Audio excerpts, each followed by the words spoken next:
ಎರಡನೇ ಅತಿ ದೊಡ್ಡ ಕೆಪಾಸಿಟಿ ಇನ್ಸ್ಟಾಲೇಷನ್ನು ಕರ್ನಾಟಕದಲ್ಲಿ ಹ್ಯಾವೆಲ್ಸ್ ಕಡೆಯಿಂದ 3 ತಿಂಗಳಲ್ಲಿ ನಾವು ಎರಡನೇ ಇನಾಗ್ರೇಷನ್ ಮಾಡ್ತಾ ಇದ್ದೀವಿ ಅಂತ ಹೇಳಿದ್ರೆ ನಮಗೆ ಒಂಥರ ಹೆಮ್ಮೆ ಅನ್ನಿಸ್ತಾ ಇದೆ.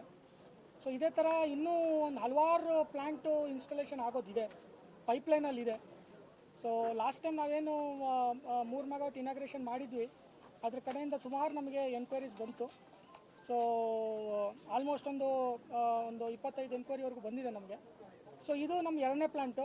ಇದೇ ಥರ ಇನ್ನೂ 4 ಪ್ಲ್ಯಾಂಟು ಇದೇ ಸರೌಂಡಿಂಗಲ್ಲಿ ಇನ್ಸ್ಟಾಲೇಷನ್ ಮಾಡ್ತೀವಿ. ಇದರೊಳಗೆ ಆಲ್ಮೋಸ್ಟ್ ಒಂದು 8,475 ಸೋಲಾರ್ ಪ್ಯಾನಲ್ಸು ಇನ್ಸ್ಟಾಲೇಷನ್ ಆಗಿದೆ. 250 ಕಿಲೋವಾಟ್ದು 17 ಇನ್ವರ್ಟರ್ ಇನ್ಸ್ಟಾಲೇಷನ್ ಆಗಿದೆ. ಸೊ ಆಲ್ಮೋಸ್ಟ್ ದಿನಕ್ಕೆ ಒಂದು 22,000ದಿಂದ 23,000 ಯೂನಿಟ್ ಜನ್ರೇಟ್ ಆಗುತ್ತೆ. ಸೊ ಇದರಲ್ಲಿ ಜನ್ರೇಟ್ ಆಗಿದ್ದ ಪವರು ಸಬ್ಸ್ಟೇಷನ್ಗೆ ಹೋಗುತ್ತೆ, ಸಬ್ಸ್ಟೇಷನಿಂದ ಸ್ಟೋನ್ ಕ್ರಷಿಂಗ್ ಯೂನಿಟ್ಸ್ಗೆ ಹೋಗುತ್ತೆ.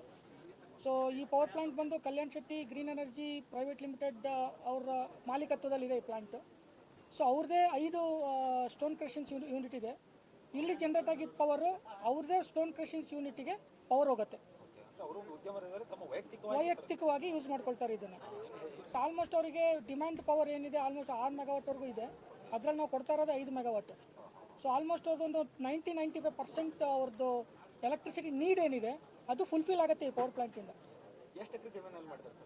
ಇದು 12.5 ಎಕರೆ ಜಮೀನಲ್ಲಿ ಆಲ್ಮೋಸ್ಟ್ ಕಂಪ್ಲೀಟಾಗಿ ಸೋಲಾರ್ ಪವರ್ ಪ್ಲಾಂಟ್ ಆಗಿದೆ. ಆಮೇಲೆ ಪೆರಿಪೆರಲ್ ಜಾಗದಲ್ಲಿ ಒಂದು 5 ಮೀಟರ್ ಪೆರಿಪೆರಲ್ ಜಾಗ ಬಿಟ್ಟಿದ್ದೀವಿ ನಾವು. ಯಾಕಂತ ಹೇಳಿದ್ರೆ ನಾಳೆ ದಿನ ಮೇಂಟೆನೆನ್ಸ್ಗೆ ಒಂದು ವೆಹಿಕಲ್ ಮೂವ್ಮೆಂಟ್ ಆಗುವಂಗೆ, ಕಂಪ್ಲೀಟ್ ಒಂದು ಪ್ಲಾಂಟ್ ರೌಂಡ್ ಹೊಡೆಯುವಂಗೆ. ಸೊ ಆ ಥರ ನಾವು ಜಾಗ ಬಿಟ್ಟು ಡಿಸೈನ್ ಮಾಡಿ ಇನ್ಸ್ಟಾಲೇಷನ್ ಮಾಡಿರುವಂಥದ್ದು. ಇದು ಕಂಪ್ಲೀಟ್ ಡಿಸೈನಿಂಗು ಮತ್ತು material supply like solar panels ಆಗಿರ್ಬೋದು, ಇನ್ವರ್ಟರ್ಸು, AC ಕೇಬಲ್ಲು. ಸೊ ಇವೆಲ್ಲ ಮೇಜರ್ ಕ್ರಿಟಿಕಲ್ ಪಾರ್ಟ್ಸ್ ಎಲ್ಲ ಸಪ್ಲೈ ಆಗಿರೋದು ಇನ್ಸ್ಟಾಲೇಷನ್. ಇದೆಲ್ಲ ಸಪ್ಲೈ ಆಗಿರೋದು ಬಂದು ಹ್ಯಾವೆಲ್ಸ್ ಕಡೆಯಿಂದ. ಕಂಪ್ಲೀಟಾಗಿ ಎಕ್ಸಿಕ್ಯೂಟ್ ಮಾಡಿರೋದು ನಮ್ಮ ಡಿಸ್ಟ್ರಿಬ್ಯೂಟರ್ ಮಹಾಲಕ್ಷ್ಮಿ ಎಲೆಕ್ಟ್ರಿಕಲ್ಸ್ ಗೋಕಾಕ್. ಇವರು ಕಂಪ್ಲೀಟಾಗಿ ಎಕ್ಸಿಕ್ಯೂಟ್ ಮಾಡಿದ್ದಾರೆ. ಸೊ ಶಿವಾಜಿ ಪಾತ್ರೋಟ್ ಅಂತೇಳಿ ಮತ್ತು ಅವ್ರ ಮಗ ಆದಂಥ ದರ್ಶನ್ ಪಾತ್ರೋಟು, ಆಮೇಲೆ ಸಾಗರ್ ಪಾತ್ರೋಟು, ಇವರೆಲ್ಲ ಮೇನು ಪಿಲ್ಲರ್ಸ್ ಈ ಇನ್ಸ್ಟಾಲೇಷನ್ಗೆ. ಆಲ್ಮೋಸ್ಟ್ ಒಂದು 70-80 ಜನ ಈ ಪ್ಲಾಂಟಲ್ಲಿ ವರ್ಕ್ ಮಾಡಿದ್ದಾರೆ. ಇದಕ್ಕೆ ಯಾವುದೇ ಥರ ಸಬ್ಸಿಡಿ ಇಲ್ಲ ಸರ್. ಇದು ಕಂಪ್ಲೀಟ್ಲಿ ಪ್ರೈವೇಟ್ ಪ್ರಾಜೆಕ್ಟ್ ಇದು. ಇದರಲ್ಲಿ ಯಾವುದೇ ಥರ ಸಬ್ಸಿಡಿ ಇಲ್ಲ. ಸೊ ಇದರಲ್ಲಿ ನೀವು ಏನಂತ ಹೇಳಿದ್ರೆ ಟುವರ್ಡ್ಸ್ ಸೋಷಿಯಲ್ ಕಾಸ್ ಅಂದರೆ ಹೇಗತ್ತೆ ಅಂದರೆ ಆಲ್ಮೋಸ್ಟ್ ನಿಮಗೆ ಈ ಪ್ಲಾಂಟಿಂದ ಒಂದು 8,200 metric ton carbon dioxide emission ತಡೆಗಟ್ಟಬೋದು ಇದರಿಂದ, ಈ ಪ್ಲಾಂಟಿಂದ. ಆಲ್ಮೋಸ್ಟ್ ಒಂದು ವರ್ಷಕ್ಕೆ 1,30,000 ಮರಗಳು ನಾವು ಇನ್ಸ್ಟಾಲ್ ಮಾಡಿದಾಗ ಎಷ್ಟು ಫೋಟೋಸಿಂಥಸಿಸ್ ನಮಗೆ ಸಿಗುತ್ತೆ, ಅದೇ ಥರ ರಿನ್ಯೂವಬಲ್ ಎನರ್ಜಿಯಿಂದ ಮೇಂಟೈನ್ ಆಗುತ್ತೆ. ಇಲ್ಲಿ ಮೊನ್ನೆ ಹೋಗಿದ್ದು ಮತ್ತು ಈ ವೀಕ್ ಹೋಗ್ಬೇಕಾಯ್ತು. ಅದಕ್ಕೆ ಸ್ವಲ್ಪ ಈಗ ಶ್ರಾವಣ ಅವು ಪೂಜಾ ಪಾಠ ಭಾಳ ನಮ್ಮವನದ್ಲೆ ಅದಕ್ಕೆ ಹೋಗಿಲ್ಲ ಸರ್. ಜ್ವಲಂತ ಸಮಸ್ಯೆಗಳು ಅಂದರೆ ಉತ್ತರ ಕರ್ನಾಟಕದ ಜ್ವಲಂತ ಸಮಸ್ಯೆಗಳು ಯಾವುದೇ ರೀತಿ ಧ್ವನಿ ಎತ್ತಾನಿಲ್ಲ, ಚರ್ಚೆ ಮಾಡೋನಿಲ್ಲ ಅಂದರೆ ಇದು ಈ ಸಲನೂ ಏನಾದರೂ ಧ್ವನಿ ಚರ್ಚೆ ಏನು ಮಾಡತ್ತಾರಲ್ಲ, ಚರ್ಚೆ ನಾವು ಮಾಡಬೇಕಂದ್ರೆ ಎಲ್ಲ ಚರ್ಚೆ ಮಾಡತ್ತಾರ. ಅದ್ರ ಬಗ್ಗೆ ಏನು ಯಾಕೆ ಮನೆ ಸಿದ್ದರಾಮಯ್ಯ ಅವರು ಈ ಕರ್ನಾಟಕ ಉತ್ತರ ಕನ್ನಡ ಭಾಗ ಜಾಸ್ತಿ ಫಂಡ್ ಕೊಟ್ಟಿದ್ದಾರೆ. ಇವ್ರು CM ಬಂದವ್ರು ಏನು ಮಾಡ್ತಾರೆ ನೋಡೋಣ್ರಿ. ಯಾಕಂದ್ರೆ ಇಲ್ಲಿ ನಾವು ಮಾಡೋದೇನಿಲ್ಲ, ಸಮಸ್ಯೆ ಬಗ್ಗೆ ಎಲ್ಲ ಮುಖ್ಯಮಂತ್ರಿಗಳು ಇದಿರ್ತದೆ. ಯಾಕಂದ್ರೆ ಉತ್ತರ ಕರ್ನಾಟಕ ಭಾಗದಂದ್ರೆ 18 ಜಿಲ್ಲೆ ಬರ್ತಾವೆ.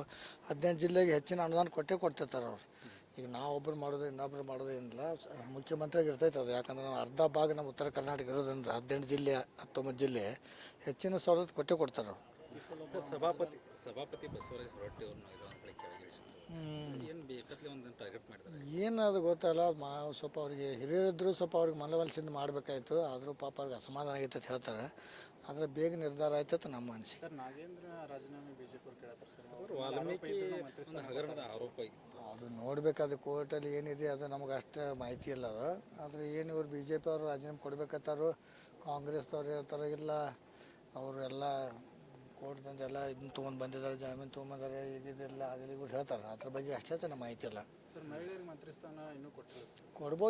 4 ಜನ ಇದಾರೆ ಕೊಡ್ಬೋದು. ಅದು ಕಾಂಗ್ರೆಸ್ ಪಕ್ಷದ ಇದ್ದದು, ಅದು ಯಾರಿಗೆ ಕೊಡ್ತಾರೆ ನೋಡ್ಬೇಕು.